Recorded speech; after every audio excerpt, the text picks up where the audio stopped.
Hello दोस्तों, welcome back. जब भी हमारे फेवरेट कैरेक्टर को या किसी सुपर हीरो को न्यू पावर्स मिलती हैं या उसकी पावर बढ़ती है तो हमारी एक्साइटमेंट नेक्स्ट लेवल तक पहुंच जाती है। लेकिन इससे भी ज़्यादा हमारी एक्साइटमेंट बढ़ती थी जब हमारे फेवरेट रेड रेंजर को उसका बैटलाइजर मिलता था, यानी कि उसको एक ऐसा मोड मिलता था जिससे वो सबसे ज़्यादा पावरफुल बन जाता था और वो विलन्स जिन्हें कोई भी नहीं हरा पा रहा होता वो उन्हें बहुत आसानी से हरा देता है। और हम सबके अलग अलग फेवरेट रेड रेंजर्स के पास अलग अलग डिफरेंट तरह के बैटलाइजर्स हैं। तो इस वीडियो में हम जानेंगे टॉप 10 रेड रेंजर्स की बैटलाइजर के बारे में। वीडियो स्टार्ट करने से पहले मैं आपको बता दूं कि इनकी जो रैंकिंग्स हैं वो मैंने अपने हिसाब से रखी हैं। आपके लिए टॉप बैटलाइजर्स डिफरेंट हो सकते हैं, तो आप मुझे कमेंट्स में जरूर बताना कि आपके लिए कौन से रेड रेंजर के बैटलाइजर्स फेवरेट हैं। और इस वीडियो के अंदर मैं सिर्फ पुराने पावर रेंजर्स को ही कवर करूंगा। जो पावर रेंजर्स रिसेंट में आए हैं या फिर जो न्यू चल रहे हैं मैं उन्हें यहाँ पे कवर नहीं करूंगा। तो स्टार्ट करते हैं आज का वीडियो। तो नंबर 10 पे है रेड बैटलाइज्ड आर्मर, जो कि हमने पावर रेंजर्स इन स्पेस में देखा था। और इससे जुड़ी सबसे इंटरेस्टिंग चीज ये है कि ये पहला बैटलाइजर था पूरे पावर रेंजर्स की हिस्ट्री में। मतलब कि एंड्रोस, जो कि इस सीरीज में रेड रेंजर था,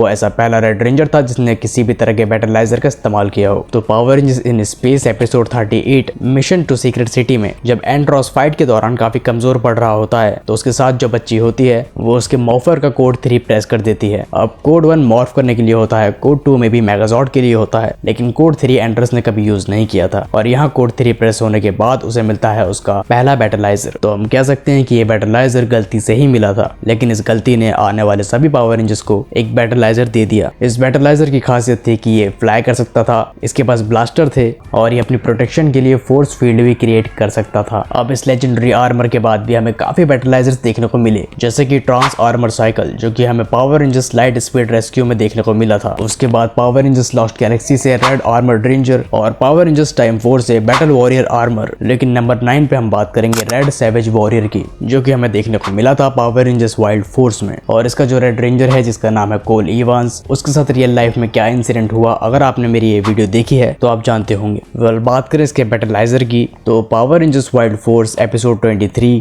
the wings of Animaria episode में हमने पहली बार ये बैटलाइजर देखा था। इस एपिसोड में जो कोल के दोस्त होते हैं वो किसी तरह की डायमेंशन में फंस जाते हैं और वहां पे एक पहेली सुलझाने के बाद उन्हें एक जॉर्ड की पावर मिलती है और उसी पावर से कोल को ये बैटलाइजर मिलता है। उस वक्त के हिसाब से बैटलाइजर भी काफी अमेजिंग था। नॉर्मल पावर्स जैसे कि फ्लाई करना ये भी ये बैटलाइजर कर सकता है, लेकिन इसकी यूनिक पावर्स ये हैं कि इसका अपना एक जॉर्ड है जो कि मेगा जॉर्ड के वक्त काम आता है और ये कोई नॉर्मल चीज तो नहीं है। अब नंबर 8 पे हम बात करते हैं एक बहुत ही ज्यादा इंटरेस्टिंग बैटलाइजर के बारे में, जो कि है पावर रेंजर्स ऑपरेशन ओवरड्राइव का रेड सेंटिनल रेंजर। अब इस बैटलाइजर की स्टोरी काफी ज्यादा कॉम्प्लिकेटेड है, चलिए शॉर्ट में एक्सप्लेन करता हूँ। तो इस सीरीज में एक कैरेक्टर होता है जिसका नाम होता है सेंटिनल नाइट और ये एक काफी प्राचीन पावरफुल वॉरियर है। एक स्वॉर्ड होती है जिसका नाम होता है एक्सेलसियल और ये स्वॉर्ड के पीछे सारे विलन्स पड़े हुए होते हैं। तो सेंटिनल नाइट क्या करता है, वो इस स्वॉर्ड से खुद को मर्ज कर लेता है जिससे इस स्वॉर्ड की सारी पावर्स भी उसको मिल जाती हैं और साथ ही एक नया शरीर भी। इसके बाद पिंक रेंजर और रेड रेंजर का डैड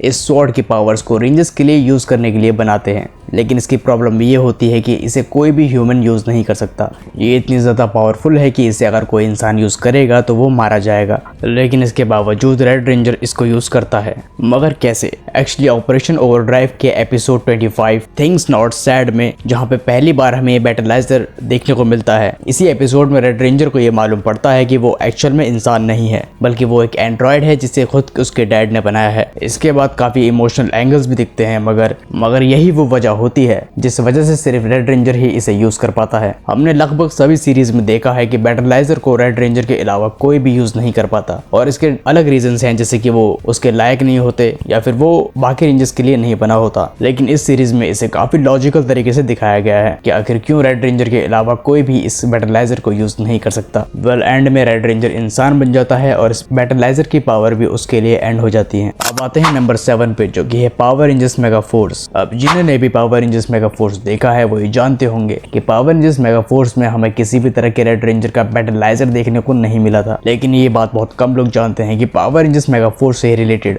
एक स्पेशल एपिसोड आया था जो कि फैन मेड था। ये मेगा फोर्स से कनेक्टेड तो नहीं था, फैंस की क्रिएटिविटी इसमें दिखाई गई थी। इसमें जो भी कैरेक्टर्स दिखाए गए थे वो सारे ही अलग थे। मेगा फोर्स में दिखाए गए कैरेक्टर्स जैसे कि ट्रॉय, उनमें से यहाँ कोई भी नहीं था। लेकिन इस एपिसोड में हमें एक बहुत ही पावरफुल आर्मर देखने को मिला था। असल में इस एपिसोड में जो गोसाई होता है, जो कि पावर रेंजर्स मेगा फोर्स का मेंटोर होता है, उसके कुछ प्राचीन हथियार होते हैं, प्राचीन खजाना होता है जिसके पीछे सारे विलन्स लगे हुए होते हैं। और उसी में से रेड रेंजर को, जिसका नाम इस सीरीज में कैप्टन पर्सियस होता है, उसे इसी कोसाई के ट्रेजर में से ये आर्मर मिलता है। और ये सच में काफी ऑसम और पावरफुल फॉर्म होती है रेड रेंजर की। होपफुली अगर हमें ये मेगा फोर्स में दिखा होता तो काफी ऑसम लगता। अब बात करते हैं नंबर 6 की, जो कि है टी-रेक्स सुपरचार्ज बैटलाइजर, जो कि हमें दिखा था पावर रेंजर्स डायनो चार्ज में। इस सीरीज में जो रेड रेंजर होता है, जिसका नाम होता है टाइलर, उसके लिए मिस मॉर्गन एक सुपर चार्जर बनाती है, जो कि टाइलर को एबिलिटी देता है उसके टी-रेक्स जॉर्ड की पावर्स को यूज करने के लिए। और इसके बाद इसे ये बैटलाइजर मिलता है, जो कि काफी ऑसम होता है। ये बैटलाइजर दिखने में कूल तो लगता ही है, साथ ही इसके काफी डिफरेंट मोड भी हैं, जिसमें ये काफी अलग अलग वेपन्स के कॉम्बिनेशन को इस्तेमाल कर सकता है। तो हाँ, ये बैटलाइजर काफी ऑसम था। और कॉनर को ये बैटलाइजर मिला था पावर रेंजर्स डायनो चार्ज के एपिसोड 25 में, जिसका नाम था roar of the red ranger.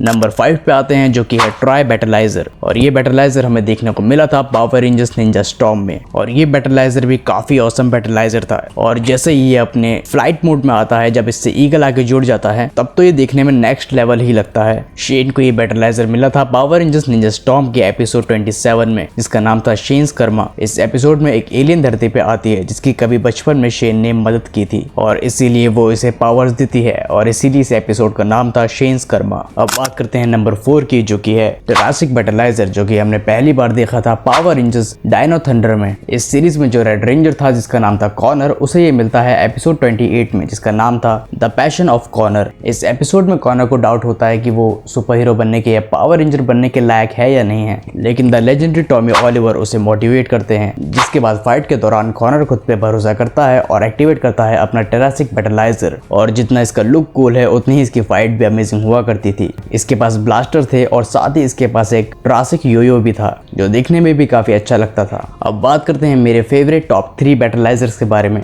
जिसमें नंबर 3 पर है एसपीडी बैटलाइजर रेंजर, जो कि हमें देखने को मिला था पावर रेंजर्स एसपीडी के एपिसोड 24 में, जिसका नाम था रिफ्लेक्शन। इस एपिसोड में कैट जैक के मॉफर को मॉडिफाई करती है, और यहाँ पे कैट ये भी मेंशन करती है कि ये सिर्फ रेड रेंजर के लिए है। टेक्नोलॉजी सिर्फ रेड रेंजर के मॉफर को अपग्रेड करने के लिए बनाई गई है। जिसके बाद आगे जैक इसको इस्तेमाल करता है। इस बैटलाइजर का जो पहला मोड होता है, जो कि होता है साइबर मोड, वो काफी नॉर्मल होता है, लेकिन वो भी पावरफुल होता है। लेकिन जो इसका सेकंड मोड होता है सोनिक मोड, इसमें रिक, जो कि इनका एक रोबोटिक डॉग था जिसे आप जानते होंगे, वो आके रेड रेंजर के साथ मर्ज हो जाता है, जिसे देखने के बाद लिटरली गूज़ बम्प आ जाते हैं। और ये मोड काफी पावरफुल भी होता है और देखने में कूल तो लगता ही है। वेल, इसके नेक्स्ट एपिसोड में इस मोड को ब्लू रेंजर भी यूज करता है, जब वो एक मॉन्स्टर से बदला ले रहा होता है जिसने उसके डैड को मारा होता है। बात करें सेकंड नंबर की, तो वो है पावर रेंजर समुराई का शोगन मोड। अब यार देखने में तो ये बहुत ज्यादा औसम लगता है, और इसका ट्रांसफॉर्मेशन जिस तरह से दिखाया गया है, अगर ये सीन थिएटर में होता तो इस पे सीटियां बज जाती। वेल, ये बैटलाइजर एक लौता बैटलाइजर है जिसे रेड रेंजर के अलावा लगभग सभी ने यूज किया है, लेकिन बाकी सब इसे सिर्फ मेगाजॉर्ड के अंदर ही यूज कर सकते थे। लेकिन रेड रेंजर की बहन, जिसका नाम लॉरेन होता है, वो अपनी सारी सिंबल पावर एक शिबा डिस्क में ट्रांसफर कर देती है। और पावर रेंजर सुपर समुराई के लास्ट एपिसोड में, जहाँ पे ये लोग लास्ट फाइट लड़ रहे होते हैं मास्टर जेंडर से,